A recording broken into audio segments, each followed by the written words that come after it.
Hello বন্ধুরা, এখানে আমি চা করছি। এই চাটা কাদের জন্যে জানো? আমাদের চালিতে আজকে কিছু লোক এসছে সাফ সাফাই করার জন্য। সাফ সাফাই করার জন্য মানে আমাদের চালির মাঝখানে একটা গটার আছে, গটারটাকে পরিষ্কার করার জন্য লোক ডাকা হয়েছে।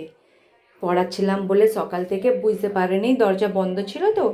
যাই বাচ্চারা চলে গেল, একটু বাইরে উঁকি মেরে দেখলাম যে ওরা পরিষ্কার করছে। আমি ওদের জিজ্ঞেস করলাম একটু চা খাবে?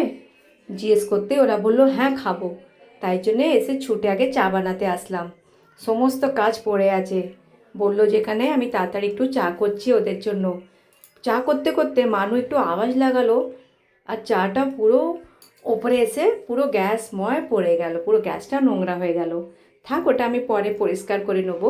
আগে এখানে চাগুলো সাজিয়ে নিয়েছি, ওগুলো ওই লোকেদের দিয়ে দেবো। এখানে কিছু বিস্কুট দিয়েছি, কি আর দেবো, ওই জন্য বিস্কুট দিলাম।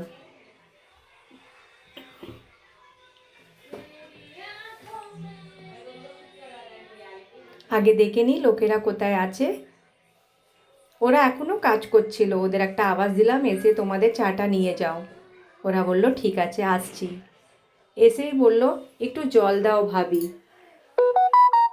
তাই জন্য ওদের একটা বটলে জল দিলাম। আমাদের চালিতে এই গটারটা প্রতি বছর পরিষ্কার করা হয়।